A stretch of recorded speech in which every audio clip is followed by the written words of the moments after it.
Starting off our list today in the number 10 spot, we have unpaid debts to unknown people. On April 20th, TMZ posted a pretty alarming article that pretty much hinted that there may have been foul play when it comes to Aaron Carter's tragic passing, with Aaron's fiancée Melanie Martin speaking out about the results of his passing. She would say that they have not brought her closure, as she still has a lot of questions, as when the star passed away, he was found wearing a t-shirt and a necklace in a tub, which doesn't make any sense, as why would he be in a bathtub with his clothes on? While Melanie continues to speak to TMZ, she went on to note she was thinking about having everything re-examined for a second time because she believes Aaron would not want no stone unturned. With Melanie previously telling publications that there had been text exchanges on Aaron's phone between him and an unknown person for an $800 bill, Aaron's mother has also urged the police to open a more thorough investigation into her son's passing, as there could be foul play involved. And police have not investigated it as a possible crime scene because of his addiction. While speculation still seems to surround the moments prior to Aaron's passing,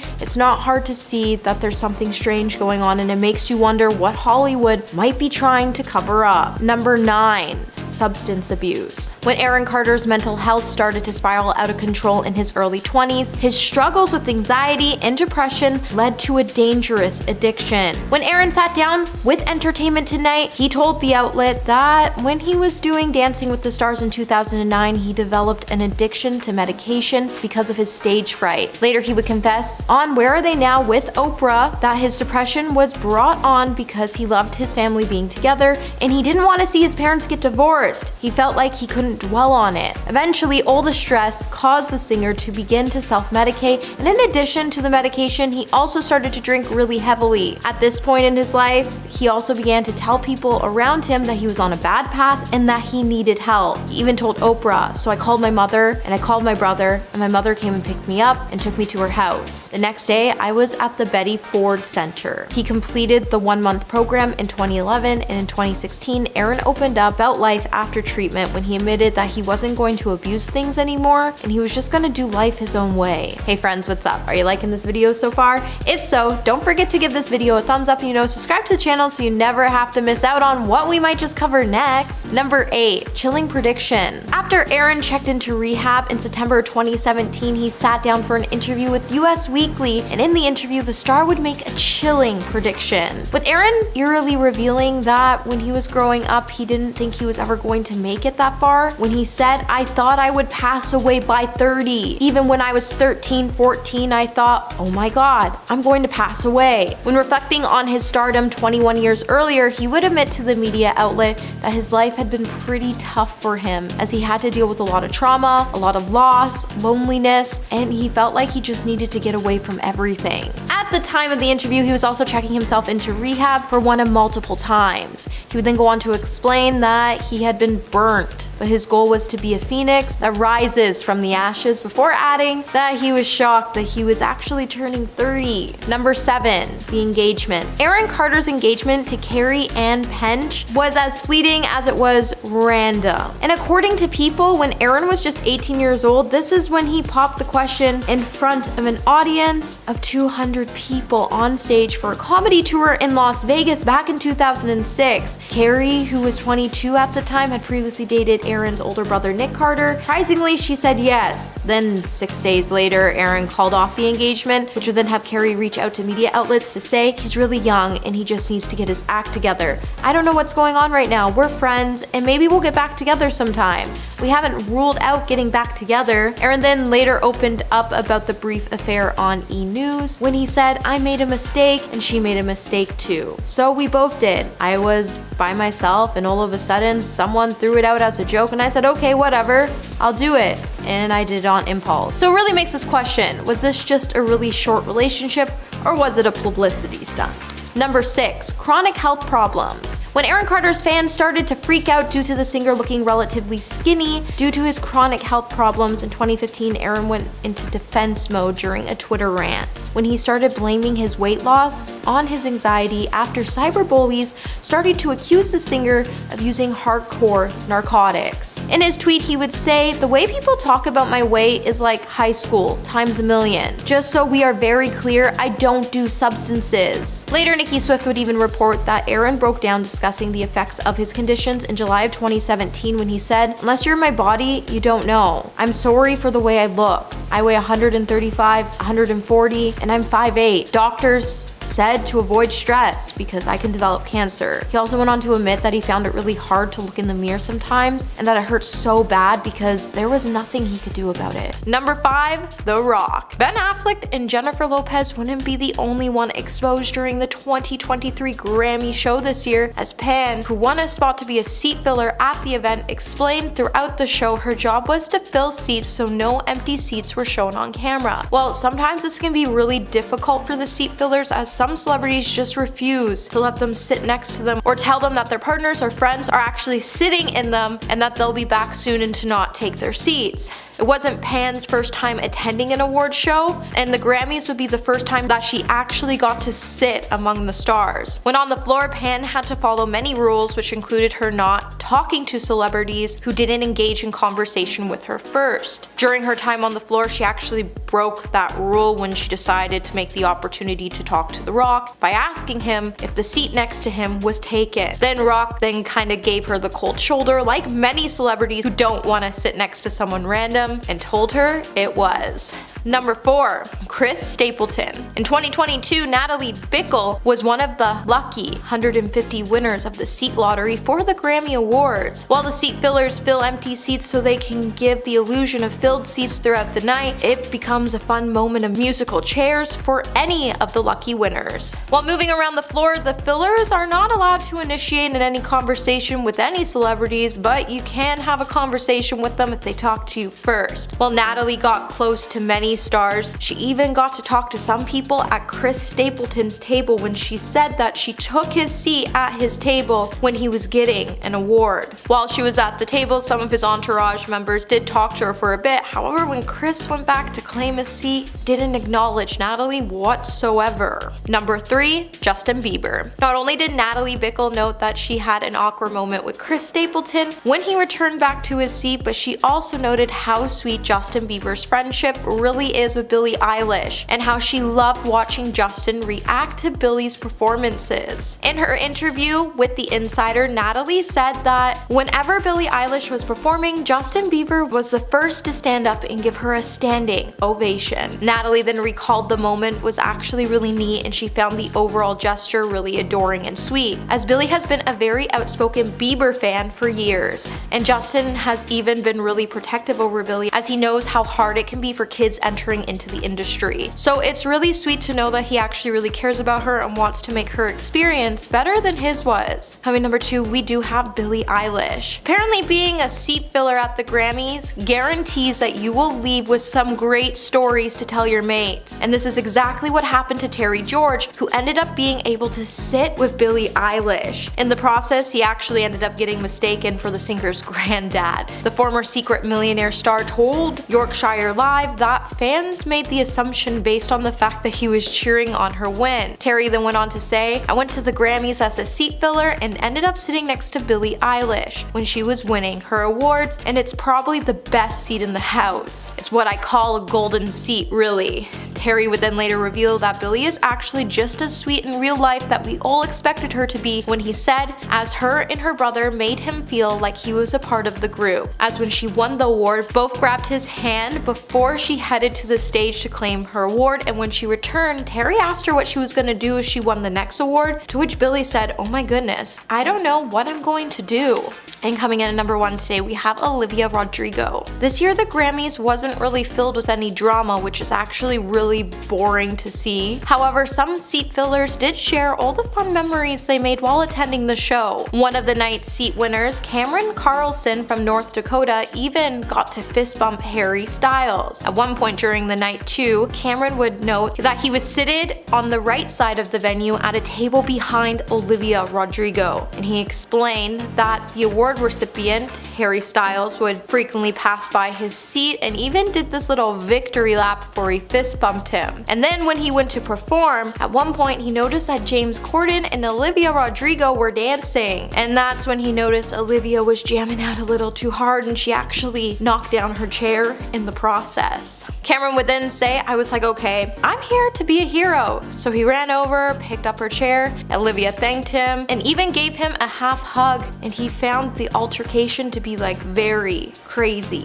Kicking off the list at number 10, fangirl. During the course of Justin Bieber's on-again, off-again relationship with Selena Gomez, which lasted from 2011 until 2015, then again from 2017 to 2018, fans have accused Hailey Bieber, then Baldwin, of stalking Justin Bieber. But I really don't think that's the case. The model is well documented to have been a fan of Justin way before they began dating. Not only that, but Hailey was also a clear fan of Selena as well. A resurfaced photo from way back in the day shows Hailey posing with a magazine that shows her now husband on the cover with his then girlfriend, Selena. Very clearly supporting the couple. But if you need further proof of her fan status, then we can go back in time to look at some tweets posted by Hailey. Back in 2011, Hailey showed her support for the couple when she tweeted, I am for sure 100% Team Jelena. She has also tweeted Selena-centric comments as well. She has tweeted, happy birthday pretty, tagging Selena herself for her birthday. And then 3 months later, she tweeted, Selena Gomez is so cute, don't argue, bye, which was followed the next month with, I don't care what anyone says, but Justin Bieber and Selena Gomez together is the definition of a teenage dream. Hashtag word. There were even more tweets in 2012, kicking off in January responding to someone else's tweet saying, seriously though, she's beyond flawless and he's Bieber. They are the perfect relationship. Later that same month, she posted, Selena Gomez is so freaking good looking. And then a month later, we got, I gotta say, I was really looking forward to seeing what color coordination Jelena was gonna be doing for this year's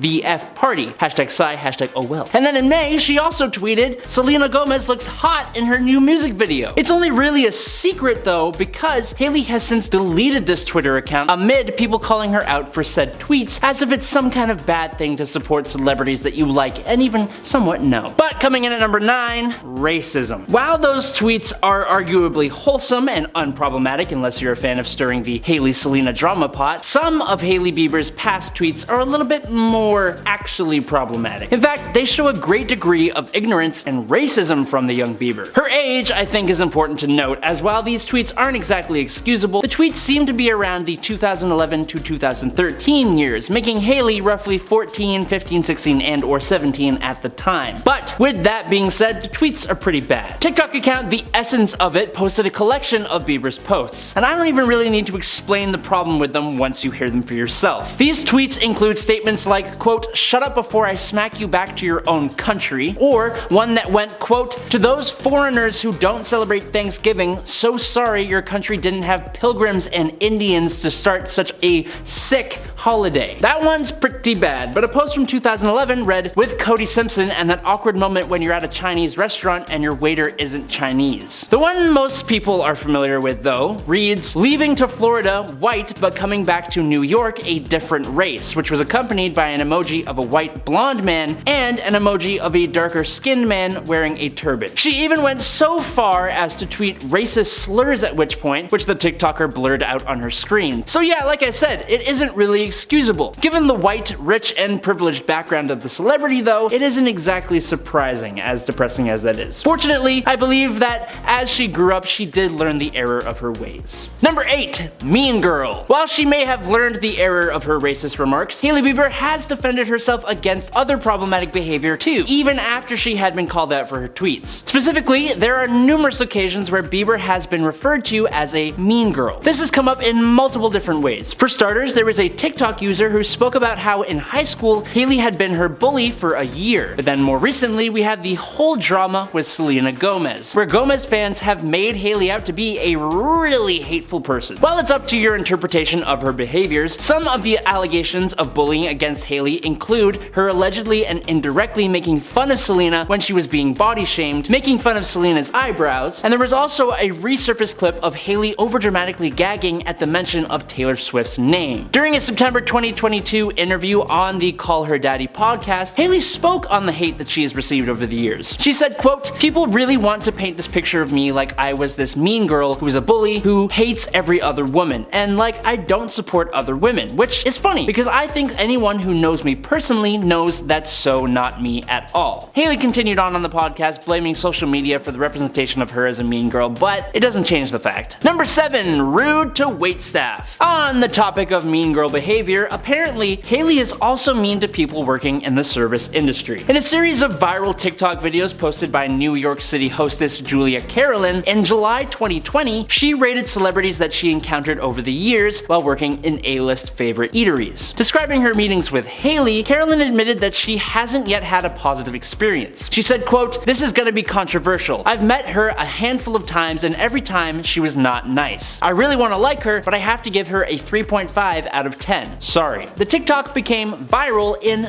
no time, raking up over 3.3 million likes and even got a comment from Bieber herself. The model wrote, "Just came across this video and wanted to say sorry if I've ever given you bad vibes or bad attitude. That's not ever my intention." Carolyn accepted the apology, calling her an accountability queen, but this apparently affected Hailey. In April 2021, almost a year after the video was posted, the model shared a 2-part interview with Dr. Jess Clemens on her YouTube channel, titled "Cancel Culture, Mental Health, and Social Media." The video touched on the viral TikTok. Bieber said, "When I saw her video, I was so upset. There's never an excuse for being rude. I felt bad that that was her experience with me, but it made me kind of frustrated because you never know what someone's going through. I remember going through times in my life where I was so sad and so heartbroken that engaging with people felt hard for me." She continued, "I wish I didn't act that way towards her. I'm a human and I made a mistake and I acted a way that was out of character for me." Ending her answer with, "I'm open to people correcting me." However, the 24-year-old argued that she doesn't believe there needs to be people on social media doing the correcting, assuming that she's talking about commenters and the Justin Hailey haters.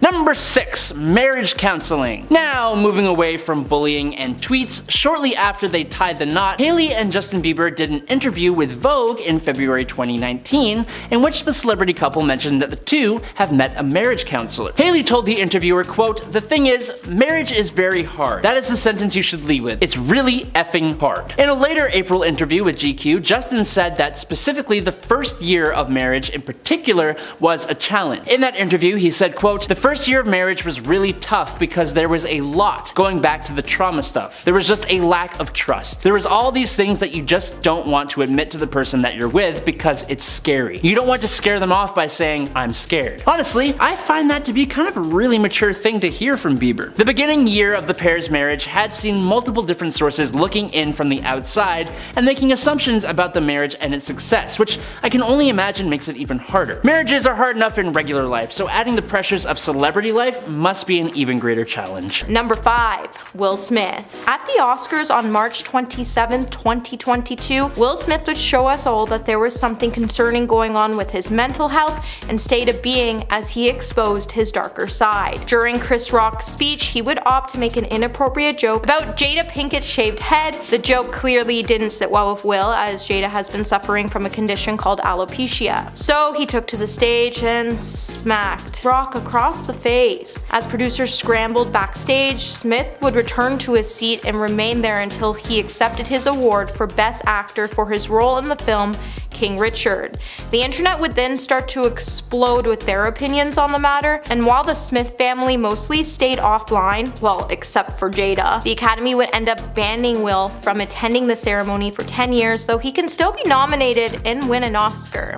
After the ceremony, Will would make an official apology to Chris, and he would then enter into a rehabilitation facility to help him work on his mental health. Number 4. Sydney Sweeney. On August 27, Sydney Sweeney would take to her Instagram to post some images of her mother Lisa's Western-themed 60th birthday celebration, and would expose her family with photos that showed some of the relatives wearing Make America Great Again hats and Blue Lives Matter t-shirts. While the actress did not appear to make any political statements herself, while most people started to go crazy in the actor's comments, one person claiming that the actress exposed her family's political views, another asked why she was kicking it with people wearing Blue Lives Matter merch. Sydney would then later come out to say, "You guys, this is wild. An innocent celebration for my mom's milestone 60th birthday party has turned into an absurd political statement, which was not the intention. Please stop making assumptions. Much love to everyone and happy birthday, Mom." However, you can't really ask your fans to stop making assumptions when there's nothing really to assume,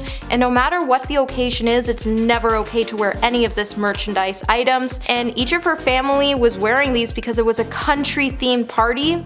but hate isn't country. Number 3. Kris Jenner. Roughly 6 months after Kanye West's feud with his ex-wife Kim Kardashian started, in September, Kanye would go after the reality TV star, and this time he would drag Kris Jenner into things and confirm that she was really the one who released Kim's tape. After Kanye hopped back onto his platform after months of disappearing, he would share several explosive messages towards Kim, and in the process he would express his disapproval towards Kim's parenting styles as he accused her of playing games with their 4 children. In Kanye's post, he would also claim that he wanted to take control over his kids in their future by declaring, "My kids are going to Donda, they are not going to Sierra Canyon," foretelling Kris to grab her mother effing popcorn. Things would then take another turn when Kanye started to point out that Kris Jenner encourages her daughters, mainly Kim and Kylie, to appear in adult magazines and release their infamous tapes. As he was scared Kris would make his own kids participate in the same endeavors in the future. Number 2. Amber Heard.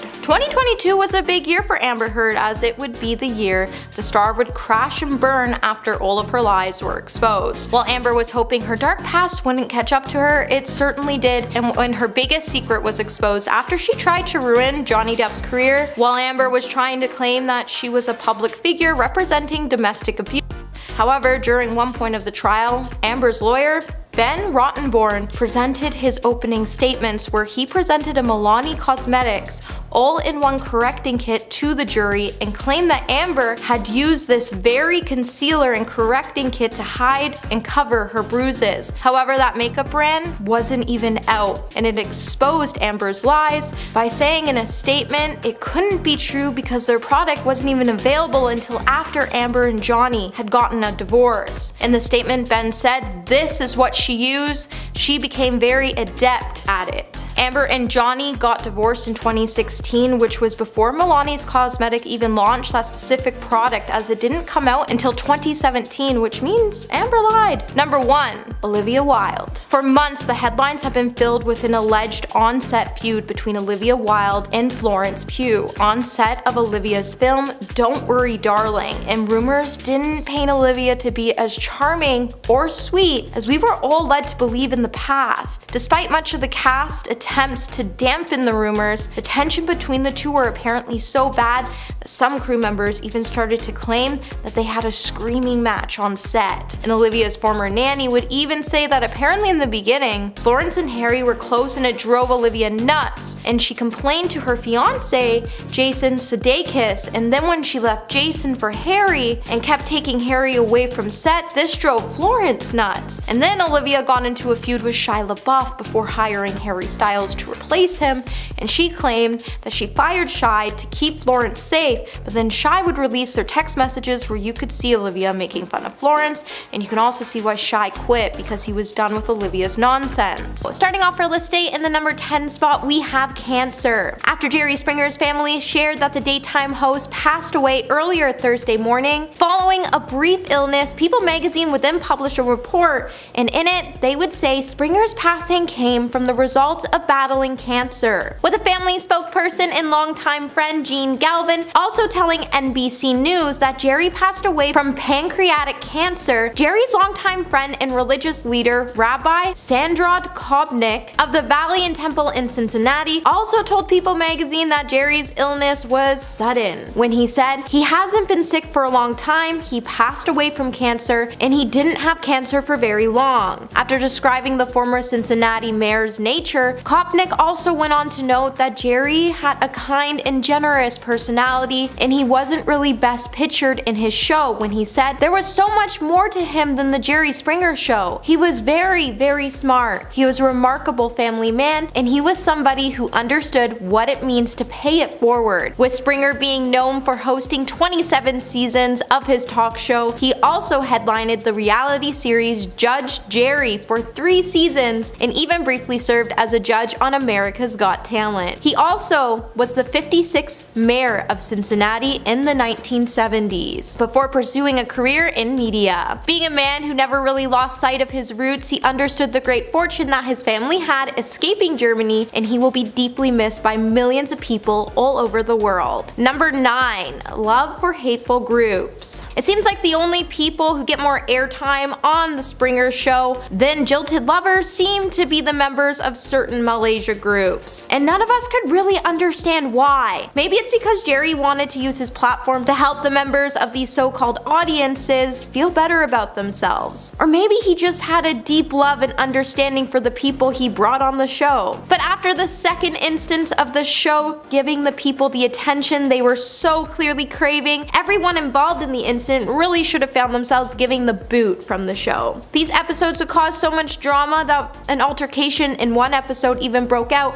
after the group members walked on to the stage. It should have been enough for the show's creators to realize that these conversations just weren't okay and they needed to cancel the show. Hateful groups like this don't just appear on talk shows, so the fact that Jerry had extended his privilege to bring them on the show and make them feel welcome really made a lot of people question what his real motives were and why he was so obsessed with interviewing people from Malaysia groups. Hey BTS fans, are you liking this video so far? If so, don't forget to give it a thumbs up, subscribe to the channel so you never have to miss out on what I might just cover next. And seriously, let me tell you, the next videos have some major tea, so you definitely don't want to miss out on them. Number 8. Scandalous life. Back in 1982, Jerry Springer decided to try to take his political career to the next level by running for governor of Ohio. Unfortunately for the star, his campaign was plagued by a major scandal in which he was accused of having an inappropriate relationship with a woman on the streets during his younger years. To his credit, Jerry did own up to the accusations and apologized for the mistake, and he then went on to argue that acknowledging the truth and embracing the matter was a sign of his honesty and maturity, demonstrating that he was still fit to run for office, as this didn't reflect on the leader he could be. As bold as his attempt was at altering the message on this matter, it still wasn't enough to sway the voters of Ohio, and he ultimately lost the race and never made an attempt to run again. Number 7. The game plan. Have you ever wondered why Jerry Springer's guests on his show always managed to get in such dramatic altercations? Well, if so, then you may or may not be surprised to learn that it's more than just a mere coincidence. It seems like right from the show's inception, Springer made a conscious decision to ensure that there was always going to be some kind of explosive battle in every episode to avoid the show becoming just like another talk show. Even if you thought the show's unique platform for crazy spectacles might just be viewed by some as an opportunity to lie for the sake of getting attention, you would be right. Well, at least you would be in one case, when 3 individuals who appeared on the show admitted they have completely fabricated their stories about a continuous love triangle just to get on TV. I guess it's true when they say in Hollywood you really do have to fake it till you make it. Number 6. Banned in the UK. Being a celebrity can come with a heavy price, especially when your show has been known to cross some boundaries. Every year a handful of celebrities will either find themselves being banned from going to certain countries, or they will have their shows making a ban list, which many celebrities just honestly look away and carry on with their days. But this move can really affect your career, especially when angry parents find out that their kids are watching your show. So in the early 2000s, the United Kingdom made the decision to ban the Jerry Springer show from being shown during the daytime on any school holiday. The ban would come after an excessive number of parents complained that they did not want their children exposed to the show's subject matter, which is honestly a fair statement. I don't know if you did this or not, but I used to skip school and pretended I was sick just so I could watch Jerry say "You are not the father" and watch an epic altercation occur on the stage. If my parents knew that I was doing that, they probably wouldn't be so happy. But honestly, the show was wild, but maybe that's why we laughed so hard when it came to it. Number 5. Beatrice's boyfriend. The Queen's granddaughter, Princess Beatrice, is 9th in line for the throne now. She's well known for being a socialite and a philanthropist, but she has certainly made some sketchy dating decisions in the past. In 2006, when the princess was just 17 years old, she started dating an American playboy called Paolo. This relationship was very troubled, troubled. Not only was Paolo older than the teenage princess, but he had a dark past. Prior to his relationship with Beatrice, Paolo was arrested for the manslaughter of 19-year-old Jonathan Duchatelia. Well, apparently he decided to confront Paolo for disrespecting women at a party, so he got beat up. Amazingly, the manslaughter charge was dropped and reduced to a lesser charge, but he even broke the terms of his probation while dating Beatrice by taking a trip to the French Alps. Talk about red flags. But thankfully, their relationship didn't last long at all. Number 4. Princess Anne's marriage. As the only daughter of Queen Elizabeth II, Princess Anne's romantic life has been under a microscope since she was young, despite the fact that the princess lives a relatively private life away from the constant scrutiny that often follows a member of the royal family. She married Lieutenant Mark Phillips in 1973 at Westminster Abbey in a highly televised and anticipated ceremony, but their marriage was deeply troubled, and Phillips ended up having an affair with New Zealand art teacher Heather Tonkin. This resulted in a daughter being born in 1985. The marriage was in complete shambles, but struggled on for 4 more years before Princess Anne and Mark Phillips separated in 1989. The divorce was finalized a few years later in 1992. Interestingly enough, Anne remarried later that year, becoming the first royal divorcee since Henry VIII. Their wedding was much more reserved than the first one, with only 30 guests and no cameramen. And 30 years later, they are still happily together. Number 3. Margaret's heartbreak. Princess Margaret famously fell in love with Peter Townsend and was so dedicated to the man that she actually planned to marry him. But the relationship was doomed from the beginning, as he was 16 years older than her and already married with 2 children. While Townsend eventually divorced his wife in 1952, the Church of England's then strict rules about remarriage after divorce forced Margaret's hand. Under the Royal Marriages Act of 1772, the princess required the Queen's permission to marry before the age of 25. Although she had turned 25 that August, she still needed the Parliament's approval, and they had already made it clear that they would never offer her consent. She would have been able to marry him if she gave up her title and rights of succession, but Margaret was also aware that it would have never been allowed by the church either. She released a heartbreaking statement saying, "It might have been possible for me to contract a civil marriage, but mindful of the church's teaching that Christian marriage is indissoluble, I have resolved to put these considerations before any others." Number 2. Princess Diana's struggles. In 1992, Andrew Morton published his biography on the Princess of Wales, called Diana: Her True Story. It contained explosive details about Diana's eating disorder, something that was long rumored in the press but never covered this extensively. It turns out his source for it all was Diana herself, who passed the author confessional tapes. Quote, "The bulimia started the week after we got engaged and would take nearly a decade to overcome. My husband put his hand on my waistline and said, 'Oh, a bit chubby here, aren't we?' And that triggered off something in me and the Camilla thing. I was desperate." Diana revealed that she was driven to an eating disorder by being trapped in a loveless marriage and the pressure of being in the public eye. But her raw, candid confession sent shockwaves through the world at a time when eating disorders were rarely talked about openly. To have a global superstar do so and on such a stage challenged a major societal stigma. And coming in at number 1, Prince John. Born on July 12, 1905, Prince John was the youngest son of King George V, the Queen's grandfather. The young boy reportedly suffered from epilepsy, and the royal family was not particularly interested in having him live a very public life as a royal because of the stigmas behind the disorder. So they deployed a very familiar tactic to cope with what they thought would have been a scandal. They hid the child away from public view. Royal biographer Christopher Wilson has noted that some family trees completely leave out Prince John's name. He explained that if they feel they have somebody that isn't up to scratch, they want to write them out of the history books. And this happened in the case of Prince John. The moment that he died, we hear no more about him, which is incredibly sad but not unusual behavior when it comes to the British monarchy. Starting off our list today at number 10, we have Ben Affleck. Okay, so we've all been wondering what happened between Ben Affleck and Jennifer Lopez at the Grammys. Well, thanks to Anna, a seat filler, she took to her TikTok to address what was going on between them after Ben was spotted looking not so happy during the ceremony. Apparently, Ben was looking a little gloomy because he wasn't really happy that he was going viral for his facial expressions. Ben was really upset at the fact that he was going viral again, as previously the actor and director went viral for the sad Affleck meme a while back. Anna in a video continued to say he knew during the performance that he was a meme, like he knew, and he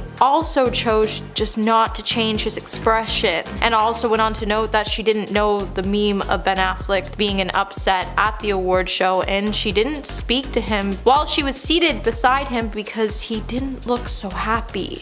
Number 9, Trevor Noah. After this year's Grammy, a girl named Pan exposed a bunch of celebrities at the Grammys and how they acted throughout the night. Now, it's no lie that celebrities don't want seat fillers to sit next to them because they don't want any of their drama at their table to be revealed. So they do give them a bit of a hard time when they do try to fill empty seats so the tables don't look empty. When Pan sat down in one of Beyonce's seats, Beyonce's bodyguard, Julius DeBoer, even told her to leave the seat, which resulted in her taking a seat that Trevor Noah was in. While she was sitting in the seat, she was sitting beside J-Lo. Just when the commercial break started, Pan noticed that Trevor was making his way back over, and when he arrived, he told her to stand up. When she did, he quickly sat down and started greeting J-Lo, which left the fan in a position where she didn't know where to go. Hey my little peaches, are you liking this video so far? If so, don't forget to give it a thumbs up and subscribe to the channel. Coming number 8, we have Jennifer Lopez. While Anna was exposing what happened between Ben and J-Lo, she would explain that Jennifer was on her phone and realized that her husband was going viral for his expression. When she shared the news with Ben, he wasn't so happy about the trend. To the point when Jennifer showed him the phone, she said, "Honey, this is so funny, look at this." He responded by saying, "Jesus Christ." So we all saw that video where a lip reader was hired by the Daily Mail that alleged that Jennifer told Ben to stop, look more friendly, and to look motivated. However, Anna claimed that the whole time the couple was actually super dovey and they had their hands intertwined and that it was really cute, and while she was sitting next to them, it actually wasn't what the Daily Mail was making it out to be. As she said, she wasn't like, "Oh my god, this is going to lead to a divorce," as she thought they were cute and she had a great time sitting next to them for the time that she was sitting there for. Coming at number 7, Ariana Grande. Terry George, the man who was mistaken for Billie Eilish's grandfather at the 2020 Grammys, seemed like he had a lot of fun that night as he was adopted into Billie's entourage. However, one star didn't rub off so nice on him. When he had the opportunity to speak about the event, he let it know who it was.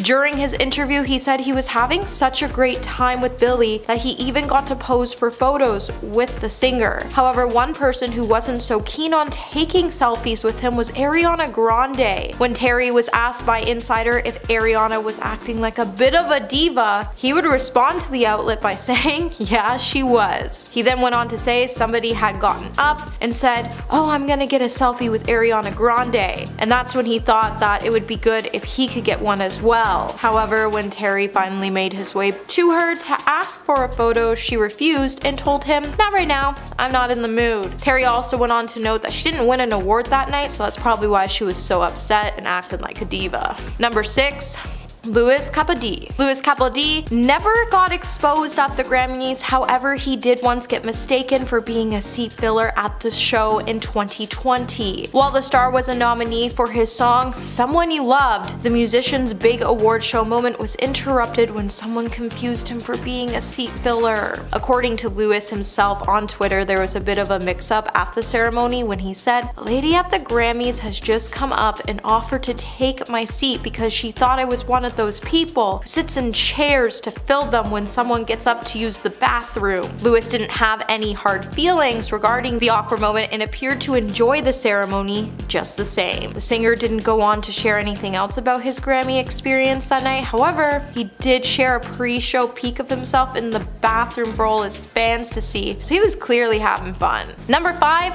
Priscilla Presley. Lisa Marie had mended her relationship with her mom Priscilla Presley after her son's devastating passing despite years of prior estrangement. It's said that Lisa Marie had a really rocky relationship with Priscilla due to her troubles and breakdown of her marriage to Michael Lockwood, but they became close again after Ben's passing and Priscilla supported her as much as she could. During Lisa Marie's divorce with Lockwood, Priscilla chose to stand by him, which caused a lot of friction between the mother and daughter duo. During this time, Priscilla was only able to find comfort from her friends as the relationship between her and Lisa fell apart and she was at loss over what to do at the time. While Lisa filed for divorce in 2016 and claimed she found images of younger people on Michael's computer during the divorce after losing her husband and mother, Lisa would turn to substances to numb the pain. While Michael denied the allegations, it would lead to a messy court and custody battle, and while Lisa needed her mom the most, she knew that her mom was on her ex-husband's side and that she couldn't turn to her for help. With only Lisa knowing what was truly on that computer, she never really detailed the things she actually found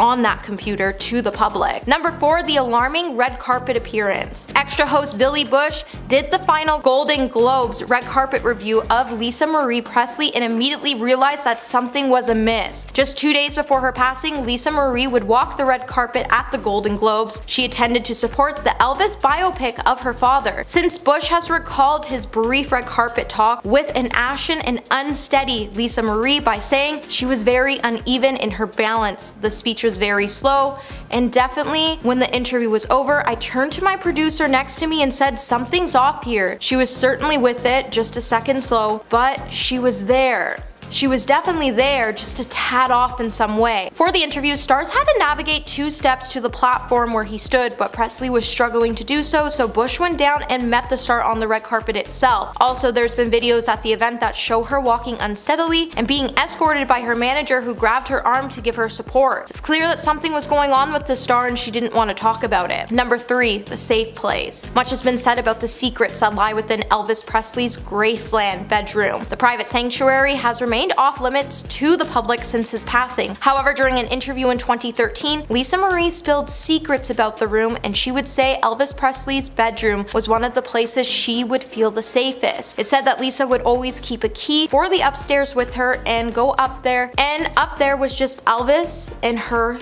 bedroom. While the rooms are said to be a sanctuary, she always felt like she could shut the door and feel the safest and calmest. This is why she kept the area the same as Elvis has left it. The area still having a lot of Elvis's flair for the flamboyant and reflected the decorating taste of the 1970s. The king of rock and roll, only child admitted, oh, it's showy. It's got a long shag carpet, a black bed, and red walls, gold, everything here and there. Number 2, the friendship with the Duchess of York. Sarah Ferguson, Duchess of York, penned a touching tribute to Lisa Marie Presley after the singer passed away on Thursday, revealing their surprising friendship. Sarah would say, I say hello to you every day and I love you, my sissy, and I will continue to say hello to you every day. You were my sissy, an amazing mother to Ben, Riley, Harper, and Finley, and a superbly loving daughter to Priscilla. You have been my devoted friend for many years, and I am here for your family to support and love them. I am deeply saddened, my sissy. You are in my heart. A close friend to Prince Andrew's ex-wife told Page 6 that the two women originally met when Lisa was living in Sussex, England with her ex-husband Michael Lockwood back in 2010. Apparently they hit it off straight away and that they just seemed to understand each other. Over the years, the pair became quite close and kept in touch when Lisa moved back to the States. Lisa was always really supportive of the Duchess and when she was going through tough times, and Lisa even offered her refuge in Hawaii to weather out the storm. The Duchess was never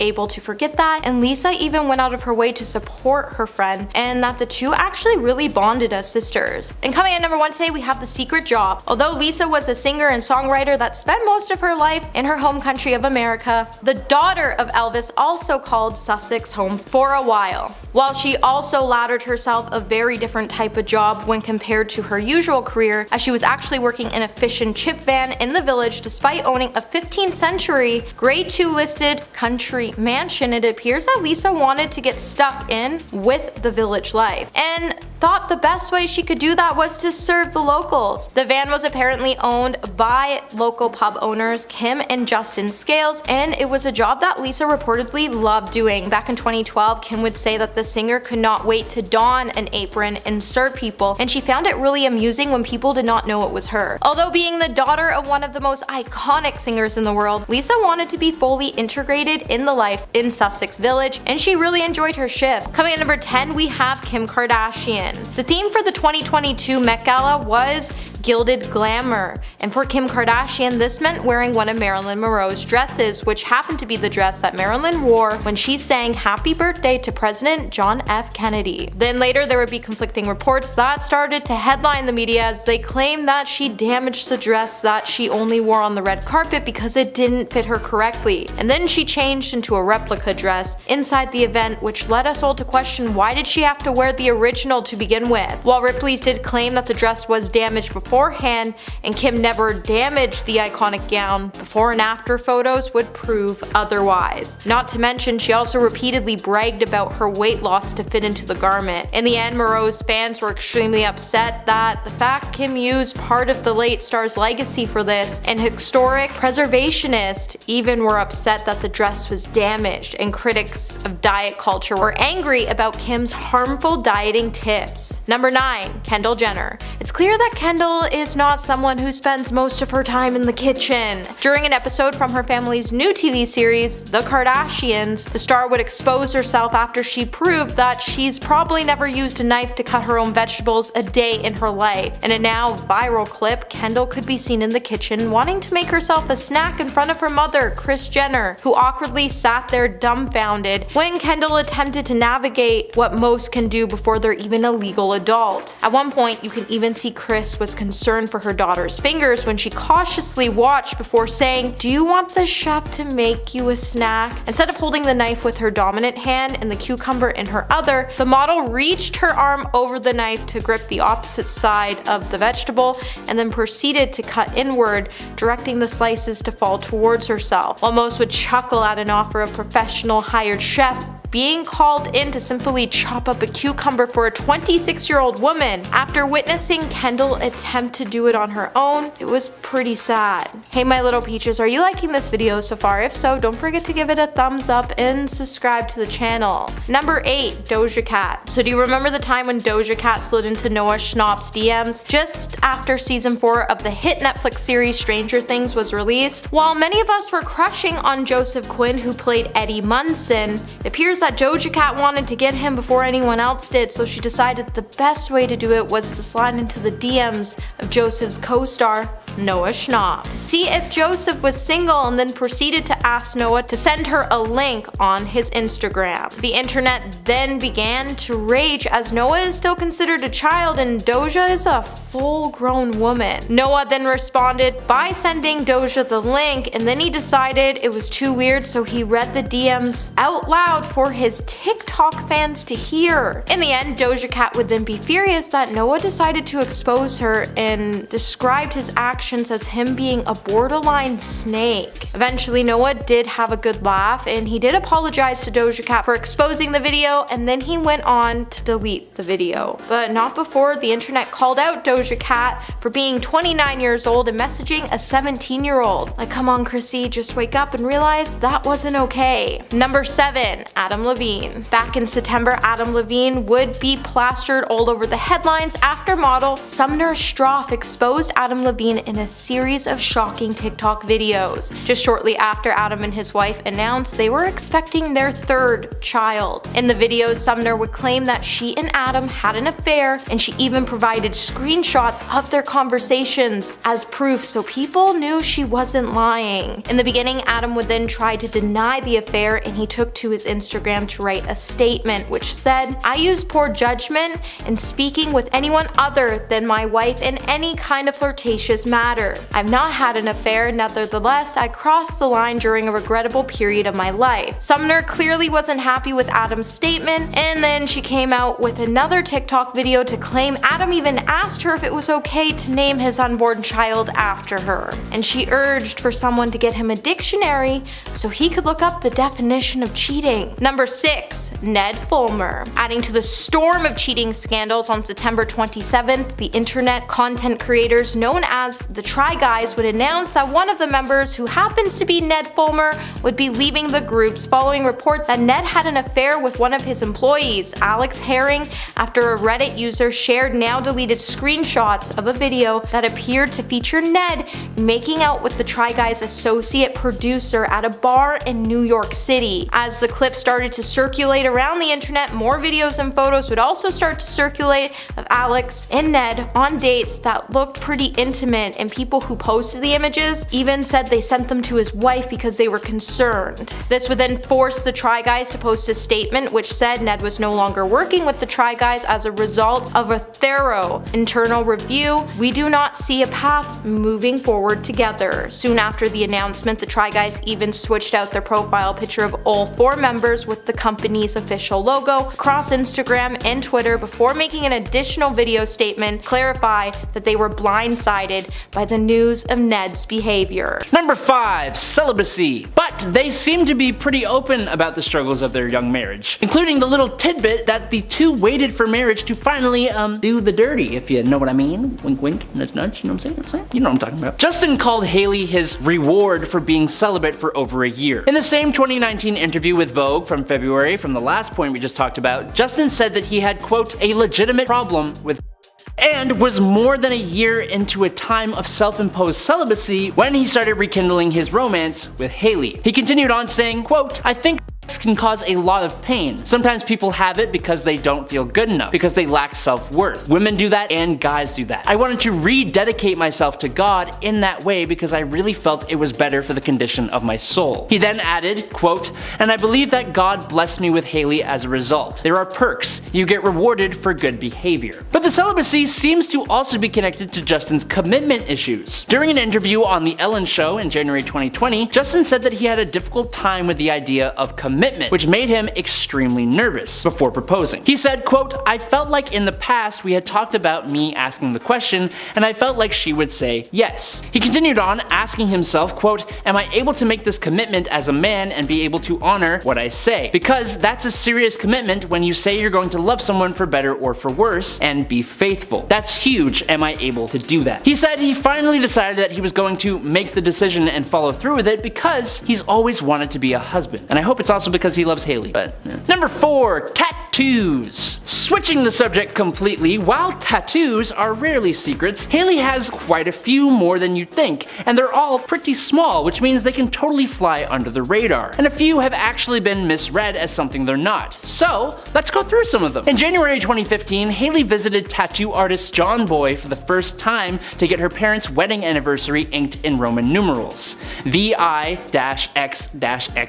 This tattoo is on her wrist, and it seems that John Boy became Hailey's preferred tattoo artist, as he has worked with Hailey a few times since then. John Boy added, and I may get this pronunciation wrong, Minas Gerias to Hailey's left outer ankle. For this one, it looks like it could be a quote tattoo, but this is actually a large inland state in southeastern Brazil, and since Hailey's mom is Brazilian, I believe it may have something to do with that, but no confirmation on that one. Hailey also has a small cursive G behind her ear. Now, some have accused the star of copying this tattoo from Selena Gomez because they hate Hailey. But while Selena's tattoo is dedicated to her little sister Gracie, who is 20 years younger than her, Hailey has stated many times that the initial on her is a tribute to Georgia Veach, the daughter of Pastor Veach, who was diagnosed with a rare, incurable brain disorder in 2012. The tattoo is a popular one amongst other celebrities too, including Justin and Ashley Benson. Hailey also added the letter K and numbers 330 to her hands. Now, the K is still a mystery. Maybe it's for her mom Kenya, but John Boy wrote on Instagram that 330 is a reference to John 3:30 from the Bible. Hailey kicked off 2017 with a back tattoo of the phrase, and I will get this wrong as well, Cœur d'Aileen, which directly translates to Heart of Aileen in French. So who is Aileen? Apparently, Aileen is reportedly Hailey's sister Aaliyah's middle name, so maybe that's what the tattoo refers to. Also, just a month before her wedding, Hailey went to see LA tattoo artist Dr. Wu to get several abstract and design-heavy tattoos on her hands and fingers. The new tattoo additions came as a bit of a surprise though, considering Hailey has said several times that she's trying to save some real estate space for tattoos dedicated to her future children.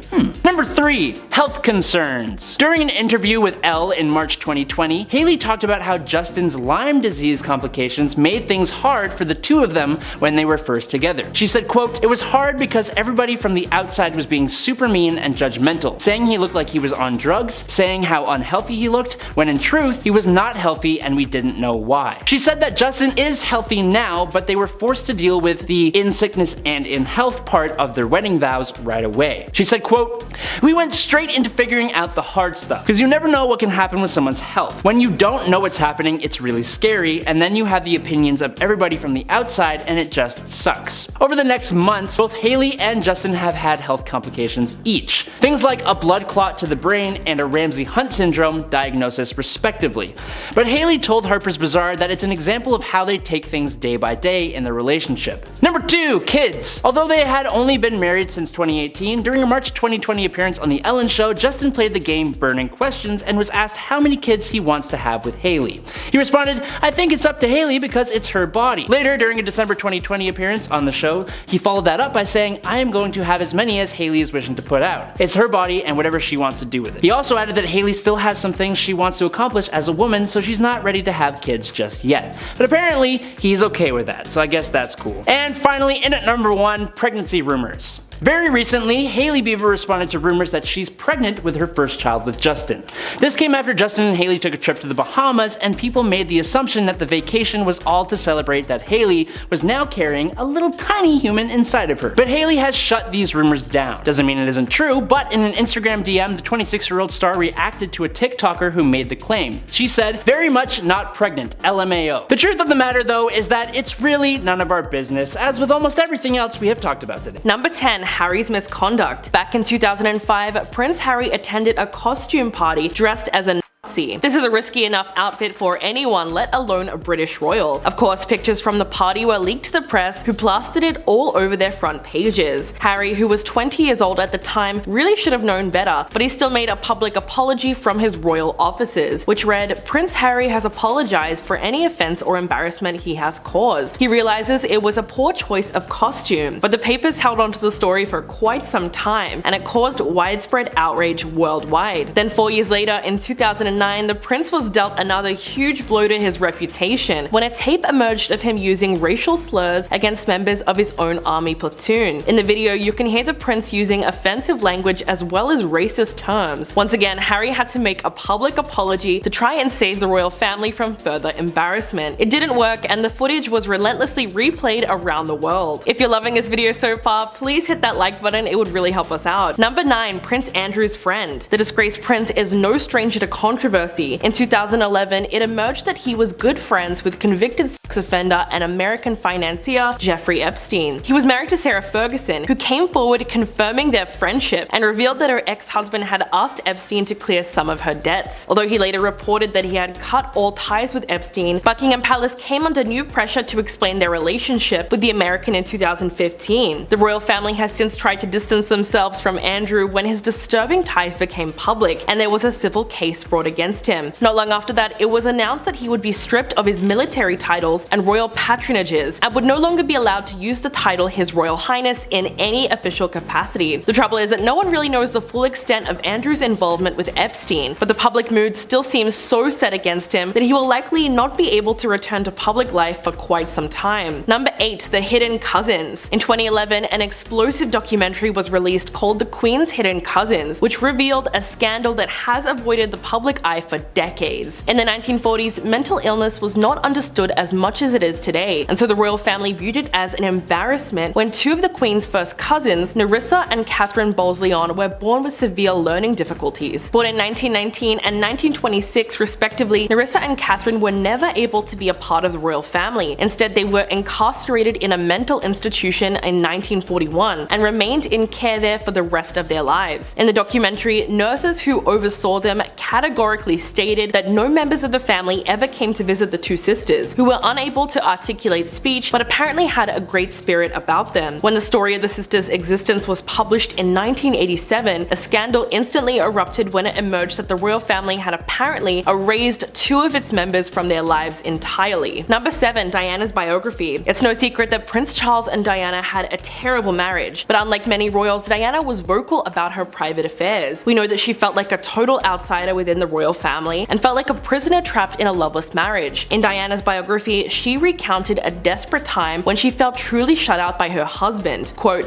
"Charles said I was crying wolf. I said I felt so desperate I was crying my eyes out, and he said, I'm not going to listen, you're always doing this to me. I'm going to go riding now. So I threw myself down the stairs." She ended up falling right at the Queen's feet, and as it turns out, Elizabeth and Charles had nearly polar opposite reactions to her cry for help. According to Diana, the Queen comes out absolutely horrified, shaking. She was so frightened. Diana said that she was quite bruised around the stomach, but when Charles came back from riding, he just dismissed the whole incident and carried on out the door. Number 6, the hospital incident. Charles has always had a bit of a rocky relationship when it comes to being a father to his two sons William and Harry, although nothing really displayed his attitude as a parent more than the hospital incident in 1991, when an 8-year-old Prince William underwent emergency surgery for a skull fracture. The little prince was hit on the head with a golf club while playing with schoolmates. The injury was so serious that he was kept overnight at London's Great Ormond Street Hospital following an hour-long operation. Princess Diana spent the night sleeping in a bed set up near William's room so she could look after her son, whereas Prince Charles took a different approach entirely. Rather than stay and comfort his wife and injured son, after a 15-minute visit, the prince left the hospital to go to the opera. It's no surprise that when Buckingham Palace was informed of the prince's decision to keep his previous plans but keep in touch with doctors, he was completely bashed by the tabloids. Number 5. End of the line. To this day, many people have never noticed that the production of The Jerry Springer Show was actually quietly cancelled in 2018. And if you did notice, then you know no one really said anything to why the show was being cancelled. Now I can only imagine that the show's controversial segments were finally met with cancel culture, as a show like Jerry's could never really enter into the television world today because, let's face it, the American Pie days are now over. It also could be because this is when he was diagnosed with cancer and decided he would be leaving the show behind to spend the last moments with his family. Although everyone involved with the show chose not to publicly announce the development or make a big issue out of it in the media, the show would eventually confirm that there would be no new episodes going forward and that they would just be playing reruns and previously unaired stories going forward. And now when we see his show pop up in air, we're really going to remember all the things he brought to American television. And seriously, we're really going to miss Jerry as we already miss him already. Number 4. Daughter. Although Jerry Springer's on-screen life consisted mostly of being entertained by the shenanigans of others, his off-screen life isn't all fun and games. One of the biggest struggles in the host's personal life is that he had found it hard to take care of his daughter Katie, as she has some severe physical disabilities. As for Katie's entire life, she has been both deaf and blind. Despite having a difficult challenge ahead of him, Jerry and his wife have always devoted themselves in every possible way to taking care of their daughter, by allowing her to live her life the fullest. And they never were the ones to allow anything to affect this or allow their daughter's disabilities to hold her back from achieving anything she wanted to achieve. With Katie being Jerry's inspiration, she even once convinced her father to compete on Dancing with the Stars, where he placed 5th, and the two had such a close bond, to the point Jerry kept Katie's disability a secret from the world most of the time because he didn't want people to treat her any differently. She even made Jerry a loving grandfather after she got married and had a child. Number 3. Film industry. Jerry has many careers in his life, from being a mayor to a talk show host, but did you know he even ventured into the film industry at one point in his career? And the colossal flop Ringmaster was not Jerry's only foot into the film industry, as in 1999 Jerry even got the chance to play a fictionalized version of himself in a fictionalized version of his show in the classic comedy film Austin Powers' The Spy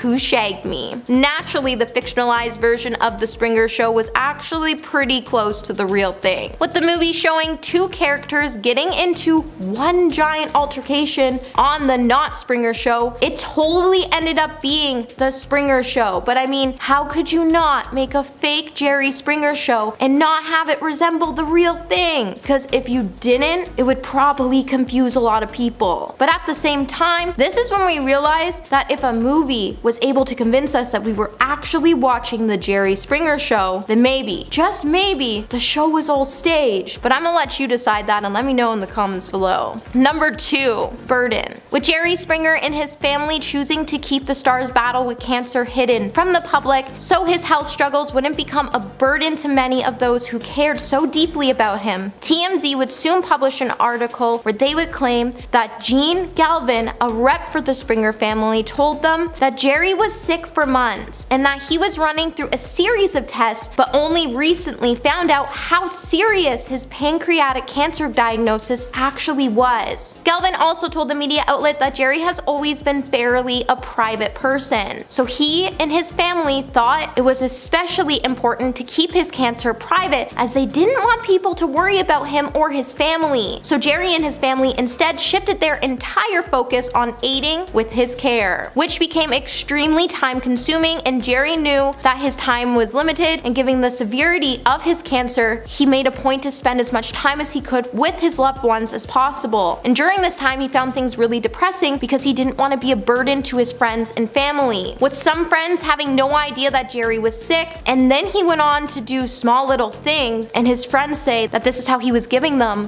one final goodbye. Coming at number 1 today, we have The Show. Despite how drama-filled the show was, it definitely wasn't everyone's favorite cup of tea. And out of everyone in the world, you would never probably expect that Jerry Springer was actually one of those people. I know, it's a surprise because he always looked like he was so into everything happening during the filming process that he would be watching certain moments back to back. But I guess that just wasn't the case. Believe it or not, Jerry Springer one time actually even confessed that he never even watches the show himself. While the confession isn't really known by many, he once really did come out to say he's fully aware of how silly and ridiculous his show's subject matter was, and at the end of the day, he only considers his job to be nothing more than a job. But hey, he made a pretty big paycheck doing so can we really blame him for wanting to do ridiculous things to bring in more views? With Jerry leaving the world so unexpectedly, many viewers, fans, family, and friends have flooded to different social media outlets to share their favorite stories of Jerry and how he helped them get through some rough times in their lives. With Jerry filling our hearts with so much love and laughter for decades, it's really sad to hear that he's gone, and I seriously don't want to live in a world without him. Our thoughts and prayers are definitely with Jerry's family and friends, and we're all here for you if you need anything. Coming at number 10, The Secret Gift. When Elvis Presley passed away on August 16, 1977, the world was in shock. Elvis' daughter Lisa was in the next room when her father passed away. Just being 9 years old at the time, the future singer was perhaps more overwhelmed than anyone else. Knowing that she couldn't just send her father off in a coffin without something special from her, she decided to place a special gift inside his coffin. While thousands of fans queued up to pay their final respects to Elvis, just before the doors opened to the venue, Priscilla and Lisa Marie would be escorted to where her father was laying. While the king was styled to look his best, looking upon her father for the final time, Lisa Marie would make one special request. Funeral director Robert Kendall recalled that Lisa asked him if he could give her gift to her father. Robert recalls that she held up this thin metal bracelet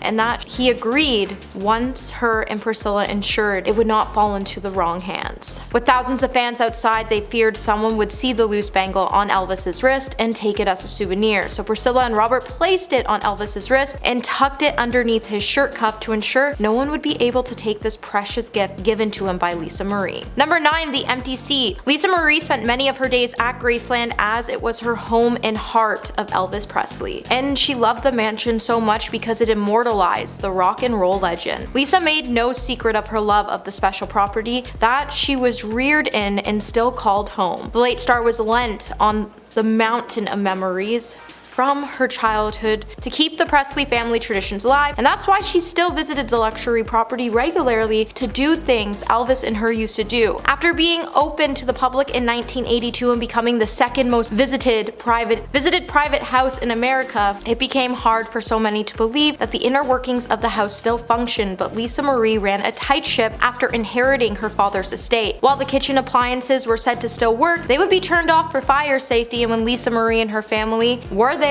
the staff would fire them up so the family could have dinner in the mansion. When the tours wrapped up, Lisa Marie and her loved ones could clamor around the huge dining table for family dinners, and they would occasionally leave an empty seat on the end in honor of Elvis. It was almost like she hoped her dad would walk in through the doors and take a seat at the table. But Lisa Marie's favorite excuse to get together was the Thanksgiving holiday, so she could be with her nearest and dearest father. Hey my little peaches, are you liking this video so far? If so, don't forget to give it a thumbs up up and subscribe to the channel. Coming in at number 8, we have the upstairs room. For millions of fans who flock each year to Elvis Presley's Graceland estate, the home has become a place where they can truly get close to the king of rock and roll. However, Graceland was also a private home for Lisa Marie and her extended family. This is why the upstairs rooms remained off limits to tours of the house, which began in 1983. Lisa Marie will also admit that the upstairs rooms has this creepy shrine to a bygone era when her father was still alive. While all the rooms remained the same as Elvis had left them, Lisa would show off the upstairs rooms, including Graceland's secret room that holds a treasure trove of items. And the location of this exact room still remains a secret to the public. Behind the door that's marked employees only lies a room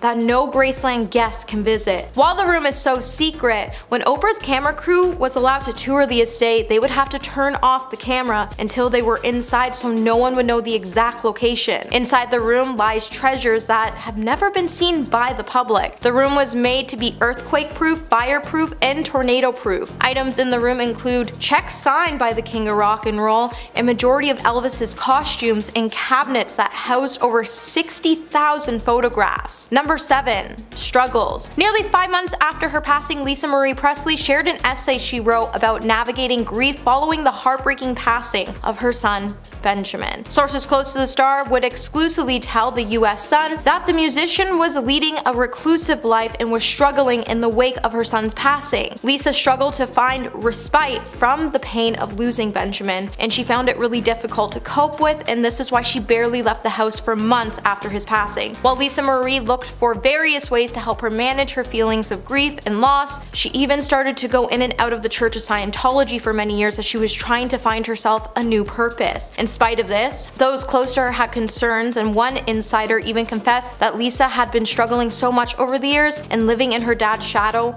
Many who knew her feared that she would pass away at a young age. Lisa is said to have had a lot on her plate in the years and months ahead of her passing, and she was struggling personally with her family relationships and handling her exes. Number 6. Isolation. Due to Lisa Marie's personal struggles, she spent her final days on trying trek between Los Angeles and Graceland. Source close to the family echoed that by saying Presley, who lived most of her life in the limelight, had been living a reclusive life and had especially struggled since her 27-year-old son Benjamin passed away in 2020. In Lisa Marie's final years, she was racked with grief over Ben, as he was her baby and he relied on her so heavily. So after she found out that he had passed away, her whole world completely fell apart and she found it really difficult to cope with, so she spent most of her days in isolation. Despite her personal struggles, Lisa Marie always tried to keep in good spirits, at least when she did venture into the public. And her final speech at Graceland would prompt fans to erupt in applause. While Lisa would also address her grief in an essay for People, she would say, "Grief does not stop or go away in any sense, a year or years after the loss. Grief is something you have to carry with you for the rest of your life, in spite of what certain people or culture wants us to believe." Lisa was struggling and never wanted to admit it, but her heart had been shattered since losing her son, and the grief took a huge toll on her. Number 5.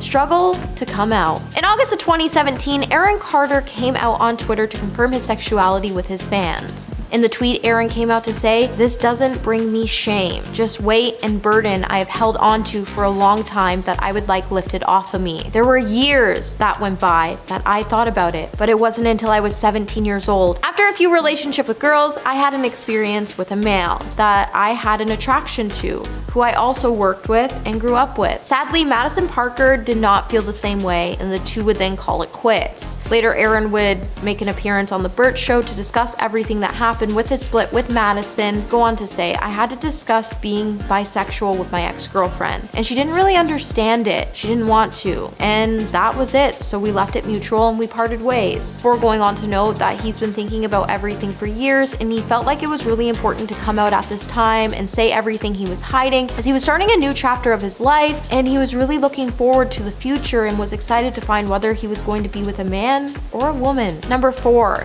The restraining order. Being so close at a young age, no one thought Aaron and Nick Carter's relationship would ever change. But things definitely, somewhere along the line, took a dark turn for the stars in 2019 after Nick took took out a restraining order against his little brother. After Aaron unleashed a series of angry tweets and since deleted tweets against his older brother. Nick would clearly air on Twitter with a shocking revelation when he said, "After careful consideration, my sister Angel and I regret that we were required to seek a restraining order against our brother Aaron today. In the lights of Aaron's increasingly alarming behavior and his recent confession that he harbors dark thoughts, we were left with no choice but to take every measure possible to protect ourselves and our family. We love our brother and truly hope he gets the proper treatment he needs before any harm comes to himself or anyone else." Aaron clearly didn't take too well to his family's tweets, to say at least, and he immediately replied to the snub with his own message saying, "I haven't seen him in 4 years and I don't intend to. Take care, Nick Carter. We're done for life." Number 3, bankruptcy. Back in 2013, Aaron Carter started to make headlines after he filed for bankruptcy, with his publicist telling CNN at the time it wasn't a negative thing and it was more of a positive thing, as the star was doing everything he could to move forward from the bulk of debt he was facing due to the fact he lost a massive amount of money when he wasn't in control of his own finances. The singer then went on to clarify why he filed for bankruptcy when he said, "There was a lot of neglect on my parents' part. They didn't do things right. Under the Coogan law, my parents were supposed to be putting 15% of my money into my Coogan account. I got $2 million when I turned 18 years old. I should have had at least $20 million in my account." And at the time, this is also when Aaron realized he owed around $4 million in taxes. While Aaron definitely didn't hold any grudges towards anyone for his financial situation, he also went on to tell GQ, "I don't want people thinking my parents broke child labor laws. So I was like, I can handle this. I love my mom and dad, and they are responsible for giving me my career, and I still have one today. So I'll file for bankruptcy and I'll pay 25 cents on the dollar for every cent I pay back." Number 2, the feud. Even with there being 8 years between them, Nick and Aaron actually used to make quite an adorable team, but they weren't exactly always as thick as thieves. When fans first caught a glimpse of their rocky relationship when a heated argument between the two ended in a fistfight on their 2006 reality show, House of Carters, and in July 2017, their estrangement took another hit when Aaron got arrested for driving under the influence. Although Nick tweeted out to support his brother, Aaron would then go on to accuse him of not really being genuine, as he decided to bring up the conversation on a public forum. As of 2019, the brothers were still on outs, and not only did Nick have a restraining order on his little brother, but Aaron also called out his brother